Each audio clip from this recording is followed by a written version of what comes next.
What's going on, everybody? Welcome back to the Yankees Avenue Show on the Yankees Avenue YouTube channel. As usual, I'm Patrick Hennessy. That's Dan Rourke. Dan, how are we doing on this very, very fine opening day Thursday? Pat, I don't want to get ahead of myself because, the Yankees, I feel like have good opening days often. They really do. With that said, man, like today's vibes off the charts, set the season into a great place, I think. I'm doing fantastic. Picture perfect opening day. I know you were there. I was watching at home, but how you doing, Pat? How was it? Yeah, no, I'm doing great. Being an opening day, bro, insane. Even though it was a little bit cold to start, like the sun came out, the vibes got nice, and bro, cheering, everybody's happy. But Before you get into anything, I want to ask this because it did come across this way on the TV.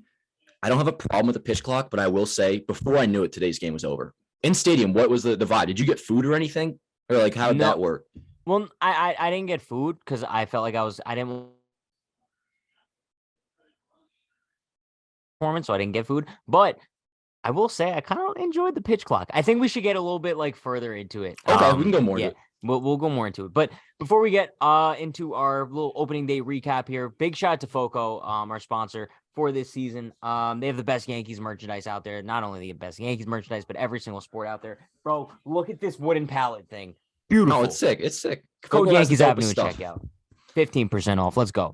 But Dan, I say we kind of start off this opening day recap type thing by talking about the man of the hour, and I think that it has to be Gerrit Cole. No, I think that Gerrit Cole, by far, if you're picking a player of the game for opening day, I think he's the guy. We're talking about 11 strikeouts, setting the opening day record by a Yankees pitcher for most strikeouts. By like the fourth inning, by the way, too. Yeah, insane. He went 6 shutout, bro. I think that this is just the definition of like what we expect from Gerrit Cole on a day-to-day basis, right? Yeah, dude, he was electric. And the first batter, like right away, you see him walk him on 4 pitches. And then in my head a little bit, I go back to last year's opening day, which he wasn't great. Give up I think like a 3-run bomb in the first inning. Total opposite today, though, man. It was phenomenal. Like you said, 11 strikeouts in 6 innings. And yeah, man, I mean, the stuff looked great. It looks like we're watching a different Cole. I'm not sure if you noticed this on the field, but he seems to be like in a little bit of a different era. I'm not sure if we're talking about the same thing with here the short hair, no turtleneck. And he's I feel like a little more plump. He's in his dad era, and I think that's dope. And for all I know, it's going to lead to an even better Cole. So great start to his season, and I think it only one start, of course, but reinforces I think both of us are on the same page. Cy Young season in 2023. So not just him. I mean, the bullpen too is great. 3 scoreless innings from was it Wandy, Loaiza, and Marnacchio. Pitching today, man, overall was probably the story. Yeah, I mean, also a huge shout to Marnacchio, going 2 perfect innings. Proud of Tom's River, baby. Proud of Tom's River. Not perfect. He had the walk, but like no hits, no runs, like just beautiful 2 innings. And I'm going to be honest, I wasn't expecting him to come back out for the 9th. I thought they were going to go probably to Clay for the 9th, but I think Boone managed this game very nicely. Maybe like if someone wants to say, oh, we overmanaged it, sure, I could understand that because I probably would have let Wandy finish the inning there rather than bring in Loaiza for an out. But I think overall, like we just saw the Yankees bullpen shine. And I think obviously Marnacchio was a key piece of that. Yeah, no, totally. The bullpen was great. And it's interesting, too, because the pitching wasn't something I was like, if I had to predict, like, oh, what would be the story of today's game, especially if you were to tell me, which we'll get into, like, Judge is going to go deep. I'm like, all right, that's the story. What did Volpe do? And he performed pretty well, we'll talk about. But like I said, I think if there were to be a player of this game group wise, I mean, of course it's Cole, but the pitching overall was really good. Yeah, no, I agree 1,000%. But that was never my concern, right? Like the Yankees opening day pitching was never my concern. It's more so what's next, right? Because now on Saturday, granted, if they play, it's supposed to rain. But on Saturday, Clark Schmidt's supposed to pitch. Which, though, for those that are nervous about that and how that may turn out, Cole getting shelled today definitely wouldn't have had the good vibes. So it's like, today's kind of all about vibes in a way. Like you can't actually make any, obviously you can't make any, assessments based off one game. But kind of what I said in the open, it's good to start off in a season in a way that makes you feel hopeful. And I feel really hopeful right now with like all the change of vibes we've had over the last week with Volpe and just what's going on. It's a good day today. Good day. Yeah, no, I agree 1,000%. Talking about the offense, the Yankees obviously scored 5 runs. They won 5-0. And one guy who kind of started off that party was none other than Yankees captain Aaron Judge, hitting a home run in the first inning in his first game as Yankees captain. Dude, let's just be honest. I think we all kind of saw this one coming. No? Dude, I mean, you can't make it up. You really can't. And I kind of agree with you on that, where it's like, yo, Judge is coming up. You already envision it, dude. He's going deep. When he hit that ball, though, bro, it might as well have been a playoff game. And, it's opening day, so I guess in a way it's equivalent emotion-wise. But screaming off the top of my lungs, dude. And one of those home runs, kind of similar to Luke Voigt's in 2019 when he went deep for a 3-run blast. Yeah. Where I kind of feel like, all right, cool. We're winning this game. We're going to have a good opening day. And from the second he made contact on that ball, with you in the stadium, was it a no doubt or obvious right off the bat? Or No. I don't know if you saw my reaction. If you guys want to see my live reaction, check out on Better's page. But yeah, I wasn't really like too sure. It wasn't like one of those no doubters. Like yeah, and it was the center, so of course that, but it on the hands a little bit, but on the TV, you kind of just know right away, bro, because there's that typical Judge swing. He had the follow through, the awesome load up. On pace for 162 home runs, Pat. I don't know. No, I mean, bro, definitely a great start. It's also kind of crazy to think that the Yankees could have been playing Aaron Judge today, which would have been like a total shift in just dynamics altogether. But that obviously didn't work out. You're going to transition now, I feel like, into my favorite moment. Maybe. Gleyber Torres 2-run blast. I was going to say, yeah, Gleyber is also the other Yankee who had a home run today.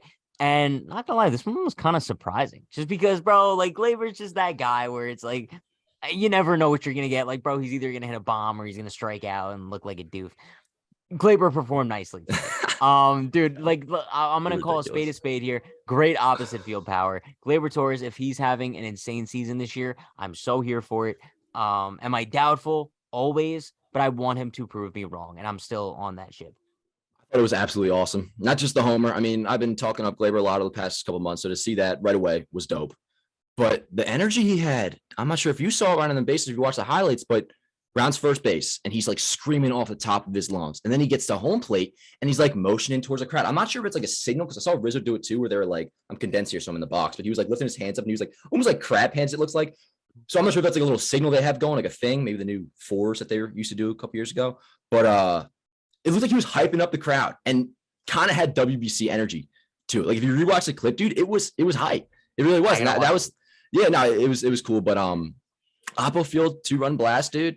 I think we're gonna see a really good year from Gleyber this year. And I know opening day, like total optimism, but like that was awesome. That was dope. Yeah, no, I hope so. But yeah, getting like more into the offense here. I think we should talk about Anthony Volpe's Yankee debut. Bro, I think it's kind of insane just his first at bat when he came up.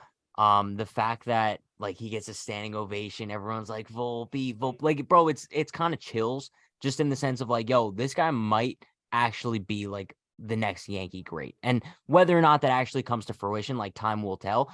But the fact that that's what the potential is right now, it's very, very cool to watch. Obviously, he's kind of a fraud for not getting his first hit. Like I wanted to be able to tell my great grandchildren, I was there when Anthony Volpe got his first hit, because I was there when Judge. His first game, he hit a home run. I didn't even know that you were there. Yeah, so I was like, yo, I want Volpe to do it. He didn't. But I think overall, like, he didn't really look lost at any point. No. Like, maybe there was a couple swings where I was like, yo, that was kind of a weird swing. But I think his at-bats as a whole, I think they were great. He had the walk. He had the stolen base. Like, I would say, even though he didn't get a hit today, solid first game for Anthony Volpe. Oh, I think absolutely. First of all, the defense, I think, looked really good. He had a couple good strong throws, turned a double play or two. That was dope. The first at-bat, amazing takes. And one of them that was called the strike was a ball. So he essentially took 5 balls in that at bat, right away steals second base. That was, dude, that equivalent to the Judge screaming. Like I was so hyped up. I was like, all right, here we go. Like this is Anthony Volpe. That was sick. Now, later on in the game, I think it was the 6th or the 7th when he came up with the bases juiced, struck out, but Cone described it best. Like it's still an encouraging at bat, because what do we hear the most about Volpe is like, or one of the most things we hear about is his plate discipline, and he knows what's a strike and he knows what isn't. Now he missed a couple of those fastballs, was late on him, but he was swinging at strikes and he wasn't swinging at the ball. So even that, like not a technically productive at bat, of course, but it's impressive to see that. And so, yeah, between that, the speed and the defense I mentioned, it was awesome, dude. And he also, I feel like getting that stolen base out of the way, like removes any jitters. Like I'm sure of course he was nervous when he came up with the bases loaded, but like I feel like today was at least enough to settle himself in a little bit. And that in itself, I think, is a W. Yeah, no, I think overall, bro, I mean, you look at this lineup and it was weird because when I saw it posted today, like I looked at it, I was like, yo, this doesn't look as bad as we were kind of like. A lot of people were saying that. You know what I mean? Comments today were like, I don't want to say surprisingly optimistic, but it was cool to see everybody pretty happy with the team. And it might just be the Volpe thing, but it's like, yo, our lineup does look really deep. No, and I think that's what happens when you put Volpe in there. I think it looks a lot deeper because like we expect something out of that 9 hole now, and the 7, 8, 9 is a total black hole. Yeah, with Oswaldo instead of Hicks too. I mean, he didn't have a good day, of course, but like that's fine. hitting a seventh hole compared to Hicks is also a lot more encouraging. Nothing against Hicks, but no, that's one thing I do want to touch on real quick, because obviously Oswaldo, he went 0 for 4 with 4 strikeouts. Not like a huge overreaction to that, but I will say I'd like to see Hicks get some time in left field, and I'd like to see them somewhat battle over who gets that starting job. Just because I think that there's definitely some sort of competition there in terms of I want to see what Hicks could do. Well, yes, and he'll get his playing time. But Boone today, I'm not sure if you saw, he did say, well, first he said he earned it or earned starting today. And then Joel Sherman pressed him further saying, well, does that mean he's the starting left fielder? He earned the job. And Boone said yes. So Waldo is the everyday guy in left. Now, what kind of has me a little bit concerned, the only time, and I know you kind of align with this, the only time I ever thought anything like pro Clint Frazier was justified was when they benched in that second game on opening day in 2021. I think at the very least, you got to put Waldo back in there that second game on Saturday. And then if you want to play Hicks, I just think like you don't want it to, not that I'm worried about this. I don't know exactly what his mindset is. I don't think he'd have a problem with it, but that's something I feel like that could lower confidence. Like you sit the rookie right up saying he got the job over 4Ks. Remember that happened with Clint? And a lot of people attribute that to being like, no, but I think it's a much different situation just in terms of like Clint was going to be the guy. I think Waldo is like more so just like a fill-in for now. And I think also he's a fill-in in terms of like he's a utility guy. So it's like in terms of left field specifically, sure. Yeah, no, I think it's definitely a different situation. And I think the Yankees are going to play matchups. I think that they're going to like look at Saturday or Sunday's matchup whenever it comes up. And if they view Hicks as the better fit against the opposing starting pitcher, they're going to go with Hicks. And I think that's just how it's going to go all season. But one thing I will say that I was very happy about, surprised about going into today, was the fact that Stanton was in right field. Yes. I know we talked about this, that we were hoping like Stanton was going to play the field more this season. The fact that he's starting out there on opening day, love it, bro. Like, and that goes in part of the lineup. Yeah, it makes the lineup so much deeper in terms of you can play around with that DH spot now. It's like, yo, do you want to throw DJ there? You want to throw Donaldson there? Do you want to throw new traded bat there? Like they have so many options to go with now if they're going to put Stanton in right field. Yeah, and just to give you guys the pitching matchup. So, of course, we have the off day on Friday, like the annoying rain date thing. But Saturday, we're facing Alex Cobb, right-handed pitcher, of course. What's up? Yeah, I kind of like the off day on Friday. Just in terms, I mean, obviously maybe I would hate it if we lost today, but I kind of like it just in terms of like, yo, now we kind of sit back and we just like feel the vibes of opening day, like let it sink in a little bit. I'm with you on that. I always feel that way in the gap between the playoffs, like being able to sit off for a while and be able to soak it and enjoy it. When I'm coming off a W, I would have loved to have a game tomorrow. It's kind of a little bit of a tease, but I'll tell you, I'm looking forward to the Saturday game. I know people talk about like the national broadcast and stuff. I love the second game of the year being on Fox. I'm pretty sure the same thing was last year. Yeah, 4:00 game on Fox. But anyways, facing Alex Cobb that day, he's a righty. And then Ross Stripling on Sunday, also a righty. And I'm just saying that because Hicks usually is better from the right side, Waldo's better from the left. So I'm just curious, maybe that plays a factor into it. I wouldn't be surprised if Hicks doesn't start until game 3, and that's Waldo's first day off. I think Waldo's in Saturday. Well, no, I was going to say that I'm going to be pretty disappointed if this does happen, but there's a 90% chance of rain on Saturday. So it looks like Sunday might be a doubleheader. That would be in that case, I think you're guaranteed to see Hicks in one of those games. No, do they still have the 7-inning doubleheader? No, right? Oh, crap. Let me look that up real quick. 7-inning double. I don't think so. Headers. Let's see. I know last year they didn't. Oh, no, they don't. Yeah, you're right. They didn't have it last year. No. Yeah. I don't care either way. But, yo, speaking of the new rule changes, I guess this is one thing that we could bring up that we touched on a little bit earlier. The pitch clock. I was a huge doubter of the pitch clock kind of coming into the season. I didn't like the way it was working in spring training. I thought that it was just going to be a total mess today, starting off opening day. But I'm going to be honest, bro, like being in attendance, I don't know if it was different, like viewing on TV. I kind of like the pace of the game, bro. Like the fact that it was 3:30 and I was kind of looking at like, this game kind of breezed by and I still was able to enjoy every second of it. I thought it was cool, but also at the same time, my only gripe is I think that it works for that. However, if like we're looking at like a postseason scenario or we're looking at like big game energy, let's say it's like bottom of the 9th inning, bases loaded, 2 outs. I'd kind of like to see the pitch clock kind of like get booted in big scenarios. Yeah, that's something I thought they would entertain. Apparently they're not though. Although I will say it's weird the way I fall on it. It's when I'm watching the game, I don't feel like it's rushed at all. It never seems like, pitcher's hurrying to get on the mound and throw the ball. Only time I noticed it today, and this wasn't like an issue during spring training, probably because I just didn't really care. When the game was done today, it hit me. It was like, I feel like that was in a blink of an eye. And even a little bit, and even a little bit on like the behind the scenes stuff where I'm like, doing Yanks Ave, when I like do the highlight videos, normally my thing is, all right, start getting it ready like end of the 7th inning. And then I was doing it, put them together. And before I know it, bro, like the game's over. And I'm like, shit, like I feel like that's a thing, like even like content creators or whatever have to take into account. Like, yo, it's a little different style now, different vibe. You got to get things going quicker. But I don't see how anybody outside of what I just mentioned, which is very obviously a niche issue, but like you can't really be upset with it. Like, how could you? I mean, I was still in the end. If I was just watching a baseball game today, just like chilling on my couch watching it, like what complaint could I possibly have? Because the play on the field doesn't feel rushed. You may have an issue with the overall time, but the play on the field to me doesn't feel rushed. No, yeah, but the overall time does, like for sure. Yes, absolutely. That's very noticeable. One thing I will say is like, however, like I'd love to get it abolished in the postseason. I just can't see that happening just for the sole purpose of like, you can't change the game that they were playing for the entire regular season and change it for the postseason. You know what I mean?